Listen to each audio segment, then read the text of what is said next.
Hello again, and welcome to She-Hulk, Attorney at Law. It's still obnoxious and it's not getting any better. I had deliberately not watched any of the reviews of the first episode of She-Hulk because I didn't want to be swayed by anyone else's views. I wanted it to be my authentic take. There are other people's reviews that I like to watch. One of them typically is a YouTuber called Jay Longbone. I like her content, her sense of humour makes me laugh. So after I had put my review out, I saw that she'd covered She-Hulk and I watched some other people's reviews because I was curious to find out what other people's takes were of it. It was at this point that I found out for the first time that She-Hulk Attorney at Law was supposed to be a comedy. This is not a bit, by the way. This is not me pretending. I genuinely watched episode 1 and did not suspect at any point it was even attempting to be funny. Episode 1 did not get a single laugh from me. It didn't even make me smile at any point. It has failed fundamentally as a comedy. The episode starts with a recap of episode 1. She-Hulk gets given the name She-Hulk by the public and the press for saving people in the courtroom from Titania in episode 1. Titania is an influencer who was apparently trying to further a career by smashing up a courtroom and killing people. That's what they're going with. Don't even try and make sense of it. This is She-Hulk, Attorney at Law. She-Hulk then gets taken to a bar because people are happy with her saving the day and want to celebrate. The CGI looks awful. It didn't look great in the promo trailers. It didn't seem so bad in episode 1. The bar is called Legalese, presumably situated right in the heart of the Uncanny Valley. She says to her friend, "I can't even exist without being derivative of the Hulk." But that's exactly what the character is and always has been. I'm wondering when Marvel will finally get around to doing a series based on the exploits of Lady Stiltman that I've always really secretly been hoping for. Dennis the Strawman reappears at the bar and comes up to She-Hulk. He's almost as obnoxious as She-Hulk, which is really quite a feat, and leaves saying, "There's a hot chick over there and I'm going to go and talk to it." Amazingly, the writer Jessica Gao appears to be single. I can only presume this is because from her writing, she's never talked to an actual man. A man across the bar buys She-Hulk a drink because she's a superhero. She's annoyed at the drink and the idea of being a superhero because she's obnoxious, and opines, "I did not go to law school and rack up 6 figures in student debt to become a vigilante.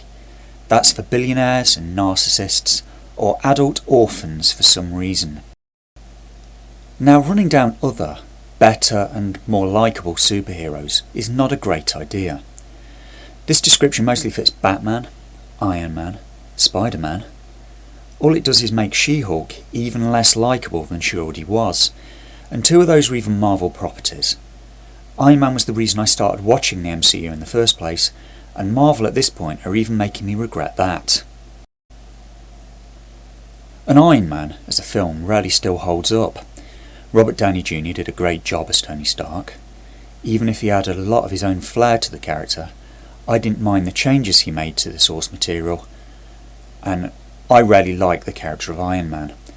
There was some odd casting with Terrence Howard as Rhodey. How are Marvel screwing this up so badly?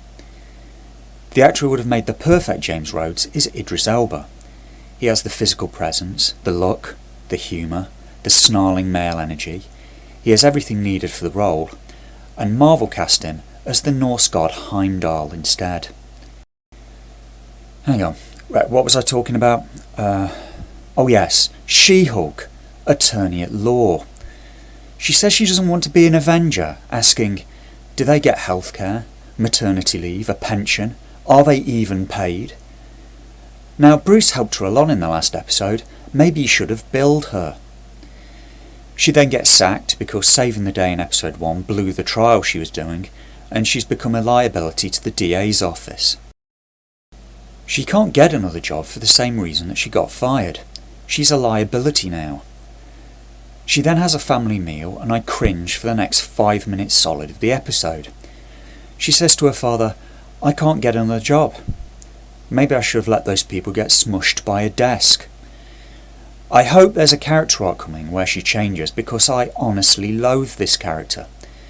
It's a bold choice for Marvel to try a superhero show with no heroism in it. So I ask, where's my Lady Stiltman heist show, Marvel? It'd be better than this. A Black Widow spy thriller show maybe. I'd even take a standalone Misty Knight detective show. Colleen Wing's martial arts adventures?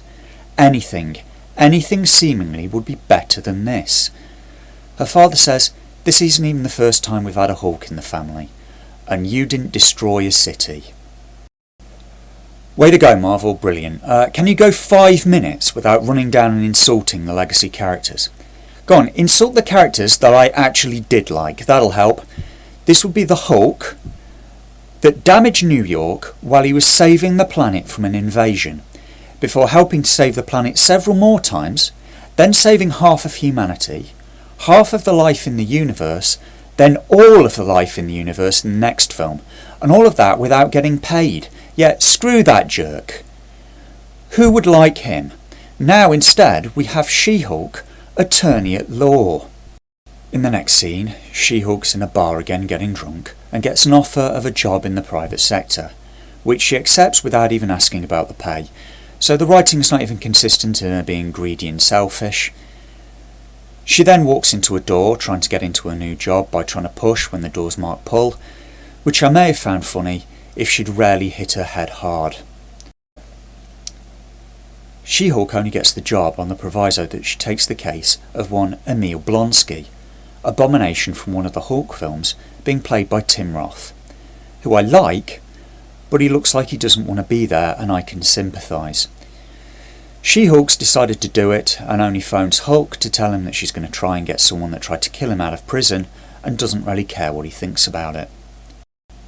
She's confident of winning his case until it appears Abomination has broken out of jail and is fighting in some kind of cage match. So that's episode 2. There was no superhero action at all in this episode, no fight scenes, no heroism, still no comedy, though it did make me very angry. That was diabolical!